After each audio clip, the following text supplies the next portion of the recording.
My sister slept with my fiancé and said if you truly love him, let him be happy with me. At their wedding, I stood up and played the recording of them planning to take my inheritance. Their faces turned pale when the lawyer walked in. Hello everyone. Thank you for being here with me today. Before I begin my story, I'd love to know which city you're joining us from. Please feel free to share in the comments. Now, let me take you into this story. The first thing I want to make clear is that I am not a perfect victim. I'm not one of those women who remains serene and wise from the first second her heart is broken. No, it hurt. It hurt so much that for a couple of weeks, I couldn't get out of bed without feeling the weight of the world crushing down on me. It hurt to the point of feeling ashamed of myself for having bet so much on a relationship that, in hindsight, had been limping along for some time. But like many things in life, you don't see the cracks until the structure is about to collapse on its own. And when it does, it doesn't do so in silence, but with a roar that echoes in your chest for months. My fiancé, and no, it's not hard for me to say that because that's what he was, had been with me for nearly 4 years. His name was Garrett. I remember the day we met like it was a scene from a movie I've replayed 1,000 times. It was at a mutual friend's barbecue in the sprawling backyard of a house just outside Austin, Texas. It was that typical kind of get-together, with coolers full of beer, folding lawn chairs, and long tables laden with noisy aunts insisting you take another helping of potato salad even when you're full. He was the type who seemed reserved at first, quiet in the corner, but when he opened up, he'd steal the conversation with some sarcastic comment that made everyone laugh. He wasn't the most handsome or the most charming man in the room, but he had this mix of dry wit and intelligence that made me feel seen. Truly seen. As if someone, for the first time, wasn't just hearing what I said but actually cared. Our relationship grew slowly but consistently. We went from casual dates to him leaving a toothbrush at my place, then a few shirts, until one day we were looking at apartment listings together. A year after we met, we were living together in a small apartment near Zilker Park, with mismatched furniture we'd bought together from thrift stores and a routine that felt like the beginning of something solid. I remember one Saturday we spent 8 hours trying to assemble a bookshelf from IKEA. We got the instructions wrong twice, argued about who was supposed to be holding which piece, and ended up laughing so hard on the floor amidst the screws and wooden planks that we just ordered pizza and left it for the next day. Those were the moments that built my trust. It wasn't about grand gestures, it was about building a life, plank by plank. He proposed on a Tuesday night. We had just made spaghetti, and we were sitting on our little balcony watching the sunset.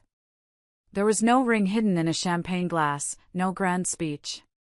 He just looked at me, his eyes serious for once, and said, "Audrey, I can't imagine doing this with anyone else. Building bookshelves, burning dinner, all of it. Will you marry me?" It was so perfectly him. So perfectly us. Of course, I said yes. My sister, on the other hand, was always a different story. Meredith was the kind of person who didn't need to shout to be noticed. She had this unsettling talent for making everyone adore her, even when she did absolutely nothing to deserve it. Always with a calculated smile, with comments that bordered on compliments but carried a disguised venom behind them. We grew up relatively close. Our mothers are sisters, but while my mom worked double shifts to keep us afloat after my dad left, hers was married to a man who owned a small chain of auto repair shops. They lived comfortably. I did admire her, yes, but I also felt a sliver of envy, the kind you don't admit out loud but that creeps up like a shadow in your most insecure moments. When we saw each other at family gatherings, she was the one who always arrived in a new dress, with an anecdote that captured everyone's attention or some story about a guy she'd just met. I, on the other hand, was the one bringing the pasta salad, refilling the juice pitchers, and asking if anyone needed help with the dishes. My mom's messy divorce had taught me to be practical, responsible. Meredith seemed to float through life untouched by such mundane concerns. She always had a way of making my accomplishments feel small. When I got my first real job after college, I was so proud. I'd worked hard for it. At Christmas dinner, I told everyone the news. Meredith waited for a pause in the conversation and then said, with that sweet smile, "Oh, Audrey, that's wonderful. I'm so glad you found something stable. It's so important to have a good starting salary to build on." It sounded supportive, but what everyone heard was that my job was just a humble starting point, nothing to be too excited about. Still, I never thought she would go after my partner. Not because I trusted her blindly, but because it never seemed like we had similar tastes. Garrett was calm, she adored chaos. He avoided family drama, she instigated it when she was bored. But it seems I was wrong. Or maybe I underestimated how much some people enjoy getting what they feel they shouldn't have. The period leading up to the end was a slow, painful unraveling. Garrett had started talking about needing space. "I just need some time to focus on my career, Audrey," he'd said one evening, avoiding my eyes. "This big project at work could lead to a huge promotion, and I need to be all in. Maybe we should take a temporary break." A break. The word hung in the air like poison. It felt less like a pause and more like a polite way of pushing me out the door. We were engaged, but suddenly he needed space? It didn't make sense. For weeks, our lives became a series of text messages and missed calls. I'd call him, and it would go straight to voicemail. He'd text back hours later with a short, vague excuse. Swamped at work. Fell asleep early. I spent my nights alone in our apartment, the silence screaming at me. I'd try to cook dinner, just for myself, and end up burning it because my mind was somewhere else, replaying every conversation, searching for clues. One night, my best friend, Lorraine, called. "How are you, really?" she asked, her voice full of concern. I tried to sound cheerful. "Oh, just giving him his space. It's fine." She was quiet for a moment, then said, "Audrey, it's okay not to be fine." I remember just breaking down, sobbing into the phone while she listened patiently. I was living in denial, clinging to the hope that this was just a phase. That's why I decided to go over there that Tuesday. It had been almost 2 months of this break. I thought, enough is enough. We needed to have a real conversation. I gathered a few things I'd left at his new place, a jacket of mine, a book we were reading together, and bought a cheap bottle of wine, thinking it might help us talk honestly about what we were going to do with our future. His apartment was in a newer building downtown, the kind with a fancy lobby I always felt underdressed in. I still had my key, something he'd never bothered to ask for back. I let myself in, my heart pounding with a mixture of hope and dread. "Garrett?" I called out, setting my purse on the small entry table. The apartment was quiet, but I could hear the shower running. And that's when she walked out of the bathroom. Meredith. She was wearing nothing but a towel, another one wrapped around her hair, drying it as if she were in her own home. For a second, my brain just stopped working. I thought maybe I'd walked into the wrong apartment. I stood there, frozen, until I heard her voice, dripping with fake surprise. "Oh, Audrey," she said, a small, knowing smirk playing on her lips. "I didn't know you were coming today." As if it was her I should have called, not him. I don't know what my face looked like. I don't know if I screamed, or moved, or even breathed. The next thing I remember was Garrett coming out of the bedroom, wearing only pajama pants, with that classic, I can explain expression that means nothing when everything has already been said. I didn't make a scene. I didn't cry. I didn't ask for explanations or demand to know how long it had been going on. My body felt numb, like it didn't belong to me. I just walked back to the door, placed the jacket and the book on the table next to my purse, and said, my voice eerily calm, "You two can keep the wine. You're going to need it." Then I walked out and closed the door behind me, the click of the lock sounding like the end of the world. I don't know how much time passed until she wrote to me. It wasn't immediate. It was a few days later, as if she had taken the time to craft her story, to sound like a holy martyr in her own script of betrayal. She sent me a novel-length text message that started with, I know this hurts, but I wanted you to hear it from me," and ended with, "If you truly love him, you should let him be happy." That last part hit me like a punch to the gut. Let him be happy. With her. After she had slept with him, shattering what we had, and then had the audacity to act as if she had done nothing wrong.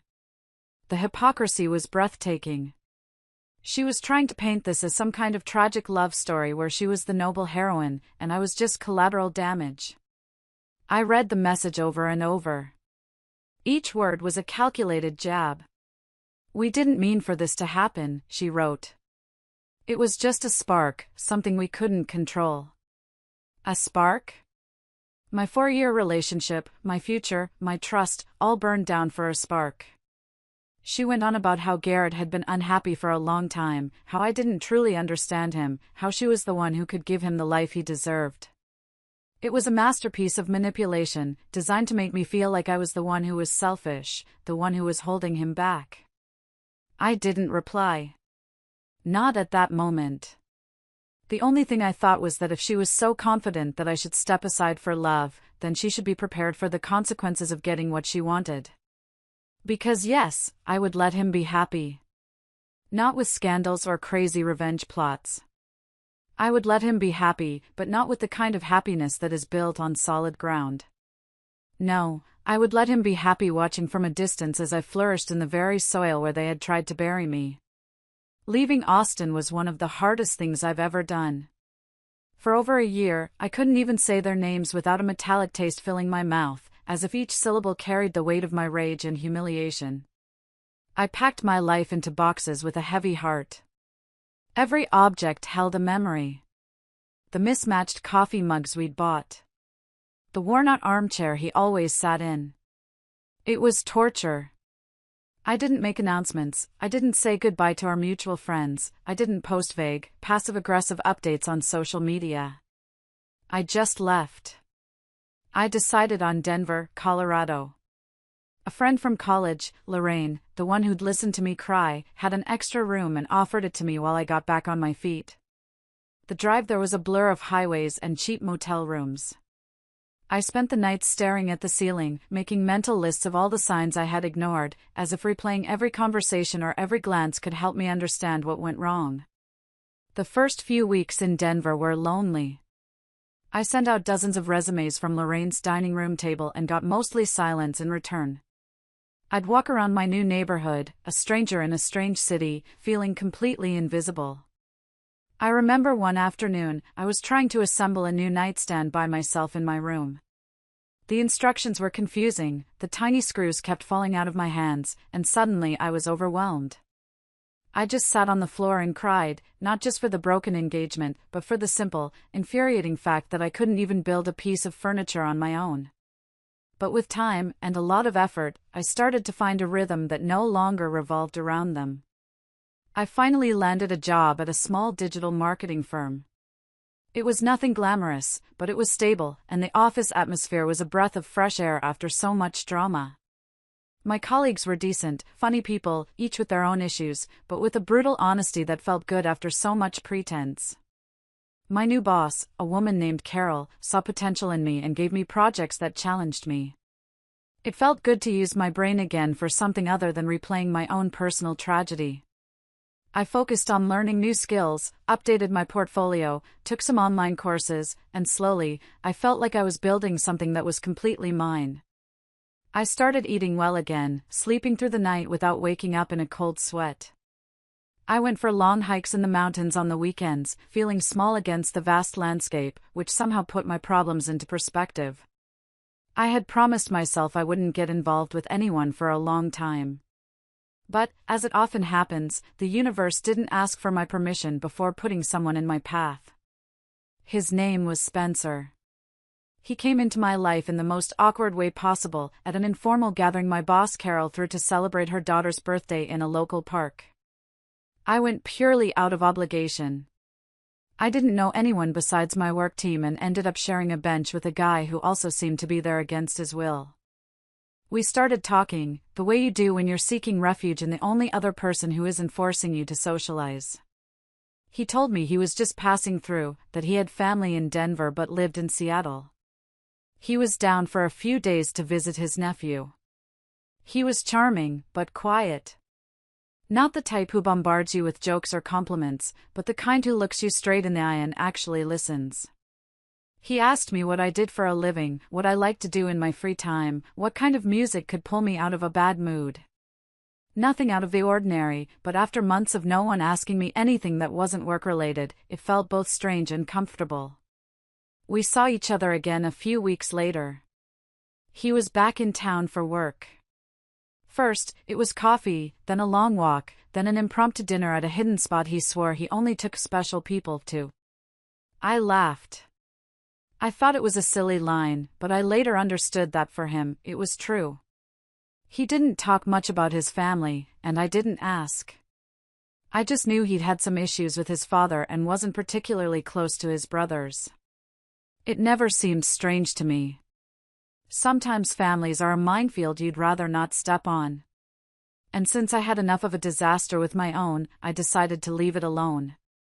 It wasn't until the 3rd month of us dating that he confessed his last name was the same as my ex's. At first, I didn't connect the dots. It's a common name.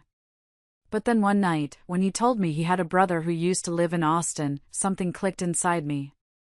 A cold dread washed over me.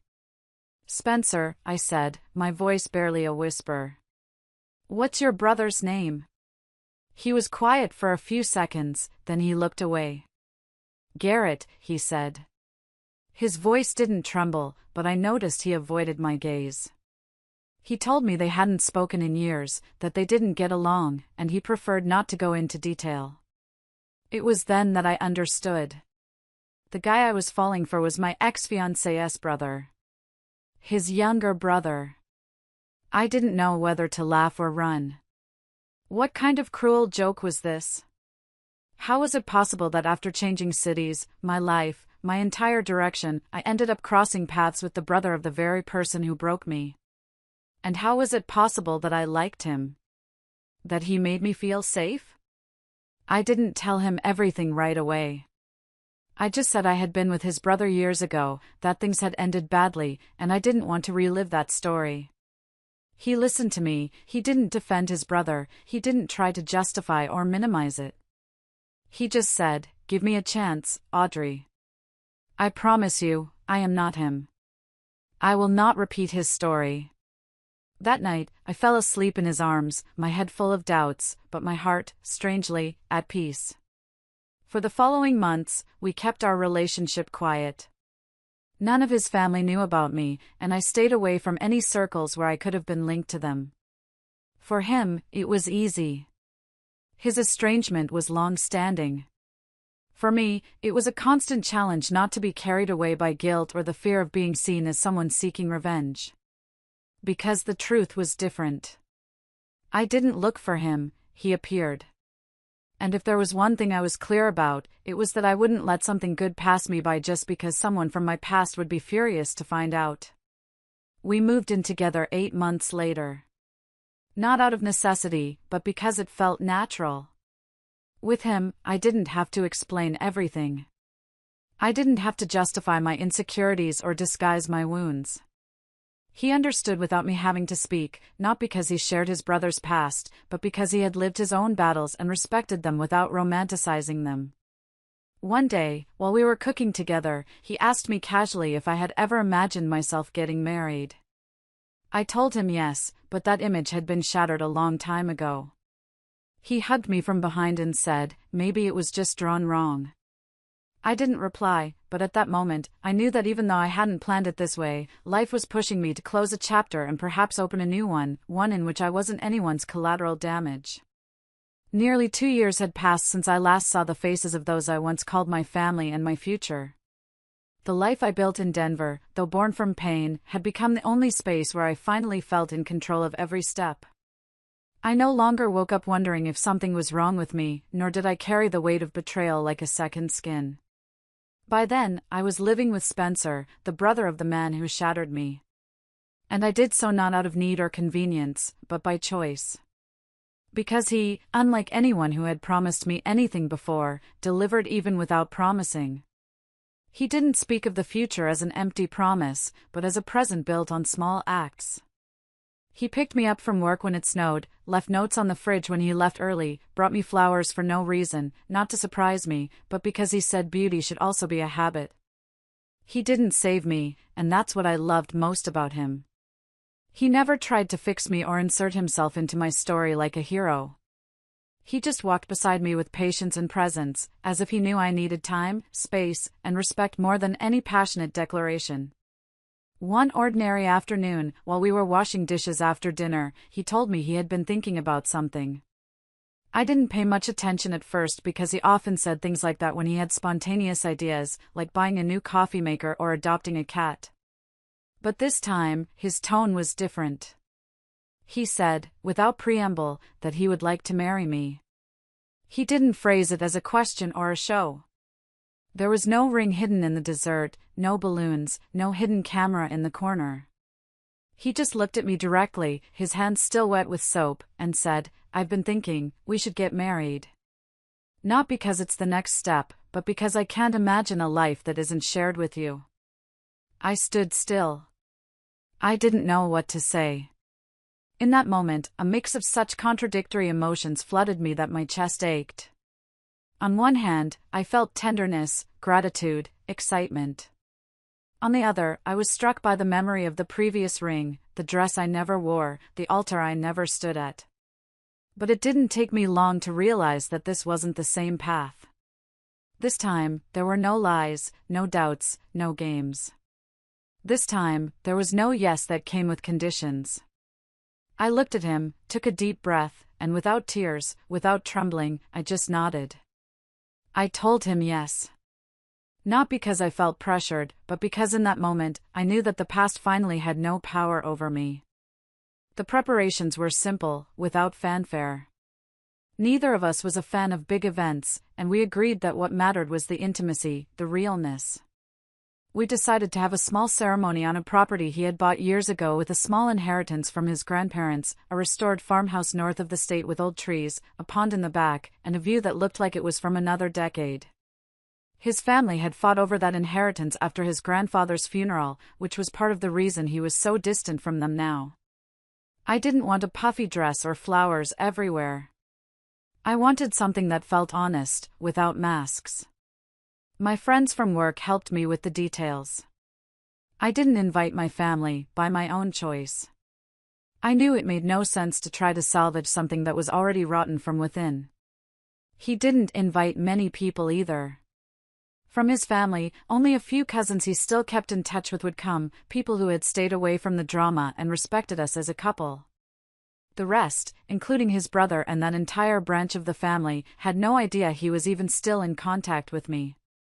And that was our most powerful card, silence. While they were still trapped in their own narrative, we were weaving ours with threads that didn't need noise. A mutual friend told me, without my asking, that Meredith and Garrett were still together, but their relationship had turned into a minefield. Apparently, she had become paranoid about infidelity, and he, who was never exactly a faithful man, made sure to confirm her suspicions time and again. People around them described them as the couple who fights at every gathering, the ones nobody wants to invite anymore, the couple that causes secondhand embarrassment. I wasn't happy about it, but I didn't feel sorry for them either. It was simply logical. Two people who started their story by trampling on someone else's dignity were hardly going to build something solid. And yet, in their world, they continued to act as if they were victims of circumstance. Meredith, especially, had developed a habit of posting cryptic posts on social media about the price of true love, the misunderstanding of those who judge from the outside, and the sacrifices no one understands. I read some of them out of curiosity, and it was like watching someone write a redemption novel that couldn't even be held together with glue. I never told them I was engaged. I didn't see the need. But when one of our mutual friends, Lorraine, asked if I wanted her to casually get an invitation to Meredith, without telling her it was mine, without giving many details, I didn't say no. I just shrugged and told her to do whatever she wanted. She winked at me and laughed to herself, like someone who knows she's planting a seed that will only grow at the perfect moment. The invitation she sent was understated. No full names, just our initials, A and S. No photos. Just the address, the date, and a phrase in cursive, "Real love never has to hide." I knew she wouldn't get the hint, but she would feel the confusion. And that was enough. Because there was nothing more effective than letting time do its thing, letting the stage set itself, so that when the curtain rose, there would be no way to feign surprise. Spencer didn't have much of an opinion on it. When I told him about the invitation, he looked at me and said calmly, "I just hope they don't bring any drama." I told him I didn't care if they did or not, because this time, I wasn't the one who had to bow my head. This time, I wasn't the one who was going to lose anything. On the contrary, this time I had everything to gain. Because this wedding was no longer a failed fantasy or a revenge plot. It was an affirmation. It was the most elegant, clean, and definitive way to show that you can rebuild yourself, not from hatred, but from the clarity of knowing who doesn't deserve to be by your side, and who does. A few weeks before the wedding, with the final details set and the ceremony practically arranged, I found myself reflecting on everything I had gone through to get to this point without falling apart. It wasn't about reopening the wound, but there was something therapeutic in seeing the full arc of the story from a distance, from betrayal and abandonment to the quiet, genuine, and committed love that now surrounded me. But despite all the emotional work I'd done, despite all the time that had passed, a part of me couldn't help but imagine how they would react when they saw us. I mean, of course, Meredith and Garrett, that toxic duo who had manufactured their own universe of drama, jealousy, and hypocrisy while I rebuilt my life from the ruins they had created. The invitation that had reached their hands was carefully ambiguous, just as we had planned. Nothing on it suggested I would be the bride, nor that the man in question was Garrett's estranged brother. The groom's last name was omitted, with only his initial and mine present. And the ceremony location was a private property with no obvious connection to any of us. The idea wasn't to start a scandal or set an explicit trap. The intention was much more elegant and, in my opinion, much more effective, to allow them to arrive of their own accord, with the arrogance of those who believe they still have a leading role in a story that no longer belongs to them. And to let them see with their own eyes that the real protagonists are already in another act, in another play, in another universe where they simply don't matter. Lorraine confirmed that they both reacted with a mixture of curiosity and confusion. Meredith, in particular, seemed convinced that the event had something to do with someone in her circle but couldn't quite place it. Lorraine told me she even insinuated out loud, like someone throwing a veiled provocation, that maybe it was a friend of hers who had finally come to her senses and wanted to rekindle their relationship. I could picture it perfectly. Meredith pouring herself wine in a glass that was too large, using that theatrical tone she used when she wanted to pretend she didn't care about something that was clearly keeping her up at night. Just knowing they would attend was enough. I didn't need anything more. I wasn't looking to humiliate them with a microphone or expose them in front of everyone. I just wanted them to see with their own eyes that their story wasn't the center of the world, that I had survived, yes, but that I had also thrived, flourished, and been reborn on a level they could never have anticipated. The weeks leading up to the wedding passed with a calmness that at another time in my life I would have interpreted as a sign that something was about to go wrong. But not this time. This time, I felt things falling into place with a logic that didn't need my constant intervention. We had everything organized. The ceremony would be outdoors, in a field surrounded by old trees that provided natural shade and silence, without the need for exaggerated decorations. The tables would be arranged in a circle, with no hierarchies, and the altar would be a simple structure made of recycled wood that Spencer and his friends had built with their own hands.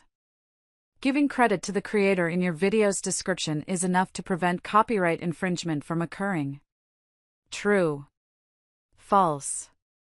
If someone alleges that you have infringed their copyright, you will receive a notification. In your account. In your email. Both in your account and in your email. Via text message. As long as you have modified the original content in some way, such as in a remix, it is always a fair use of copyrighted material and you cannot be subject to claims of copyright infringement. True. False. If you misuse YouTube's counter-notification process, your YouTube account will be terminated. You could end up in court. All of the above. If you're still listening, please help me out by liking this video and commenting the number 1 below. That way, I'll know you gave me a like, and I'll know you're here with me on this journey. Your support is a huge encouragement for me. Please, comment the number 1, and let me tell you how my story ends. The ceremony continued without interruption. We exchanged vows that we wrote without pretense, only with truth. We talked about what we had lived through, what we learned through pain, how we found each other without looking, and how we decided to stay without conditions. There were tears, yes, but not of sadness, only of emotion. At the end, when the applause enveloped us, I looked back to where they had been. They were gone. They had left before the toast began, without saying hello, without saying goodbye, without a trace. Their exit was silent, almost cowardly, but exact. Because they couldn't bear to see what we had built. Because they didn't know how to stay whole in a space where they no longer had control. Because maybe, for the first time, they understood that they hadn't won anything, that what they thought they had taken from me was just the prologue to what was to come. That night, we celebrated with live music, with simple but delicious food, with genuine hugs and laughter that needed no filters. I sat on a bench with my husband, I can call him that now, watching our friends dance barefoot on the grass. I leaned on his shoulder and whispered that everything had been perfect. He squeezed my hand without saying anything, as he always did when he didn't need to speak for me to know he was there. And for the first time in a long time, I felt that the past had finally stopped hurting. I hadn't just overcome it, I had transcended it. 6 months after the wedding, our life had settled into a rhythm so serene and stable that some mornings I would wake up and struggle to recognize at what point on the road I had stopped living with my heart in a fist. We moved to a house on the coast, not because we wanted to run away from something, but because it was a project we had imagined together even before the proposal. It wasn't a mansion, far from it, but it had the essentials to be a refuge: abundant natural light, a large porch with a view of the sea, a kitchen where we could both fit without getting in each other's way, and a guest room that he insisted on always keeping ready for whoever truly needs it, not whoever comes for convenience. It was a phrase loaded with history, and although we never said names, we both knew whose door we wouldn't be opening. We spent our afternoons walking on the beach, collecting broken shells that he would later glue into small wooden frames, as if he wanted to immortalize what others would discard. I had started writing again, something I hadn't done since before the betrayal. I had an anonymous blog where I shared stories about resilience, reconstruction, and emotional justice. I never mentioned names, dates, or details that could identify me, but many people connected with each line as if I were narrating their own defeats. A woman wrote me a comment I never forgot: "Thank you for showing that you don't have to scream to be heard, that sometimes well-managed silence is the most effective revenge." I saved it, printed on paper, inside the journal I started the day I first moved out on my own. One Thursday afternoon, while I was watering the plants in the backyard, I received a message on my phone from an unsaved number, but I recognized it immediately by the way it began. It was Meredith. After years of superiority, arrogance, and posting cheesy phrases about love conquering all, she wrote simply, "Can we talk?" The text was dry, without exclamation points or embellishments, as if she were trapped between pride and need. I didn't reply that day, or the next. Not for lack of curiosity, because I did have it, but because I understood that replying would be giving her a space she no longer had the right to claim. I simply left the message unread, so she would know I had seen it, but also that her presence was irrelevant. Indifference is a form of response that requires no effort, yet it weighs as if one had shouted for hours. The following week, another notification found me. This time it was more direct. Garrett, the one who once promised me stability while planning encounters with my own blood, had posted a photo on social media accompanied only by his dog, an old Labrador that could barely stand. The caption read, "Sometimes time leaves you with no more company than the one who never judged you." He didn't mention names or make open references, but everyone knew his relationship with Meredith had ended. I found out the details later from one of the few people from the past I still kept in sporadic contact with. She told me they had separated after a fight involving shared debts, sick jealousy, and an accusation of infidelity from her, who had apparently discovered messages with another woman on his phone. I laughed to myself. Not out of mockery, but out of irony. The man who once justified betraying me in the name of authentic love was repeating the same pattern, only this time with no one to receive him with a kneeling apology. Meredith, for her part, had returned to live with her mother, they said, until things calmed down, but the reality was harsher. Neither he nor she had anywhere to go without swallowing their own pride. For a brief moment, I considered replying, saying something to them, reminding them that the pieces always fall back into place, even if they seem lost at first. But I didn't. Instead, I went to sit on the porch with a cup of coffee and a light blanket over my legs to watch the sun set behind the water. My husband arrived shortly after, sat next to me, and without asking anything, put his arm around my shoulders as if he knew the past had tried to peek its head out again. I leaned against his chest and said nothing. There was no need. That was the difference between what I had and what I have. Before, I needed to explain everything I felt. Now, it's enough for someone to hear me breathe. Over time, they stopped trying to contact me. She, because she understood she couldn't manipulate me as before, and he, because he had probably already started building another lie in another place with someone else who didn't yet know what awaited them. Meanwhile, I continued. Not accumulating noisy victories, but small daily certainties. Like when he waits for me even though the car is already running, or when he asks if I want coffee as if he doesn't know I always do. They are details, but they are mine, and no one took them from me. Because the real revenge wasn't leaving them behind, it was not having to look back at all. I didn't seek justice with scandals, nor did I raise my voice to be heard. I didn't have to beg anyone to understand my pain. The only thing I did was live, and live well. All the while, they only managed to ruin the little they had gained while I flourished. My punishment for them was being happy without asking for permission. And their sentence was having to see that happiness from a place where no one had invited them to sit. Because in the end, it wasn't me who destroyed them. It was they themselves, stumbling time and time again over the one stone they never knew how to avoid, their inability to love without destroying what they touch.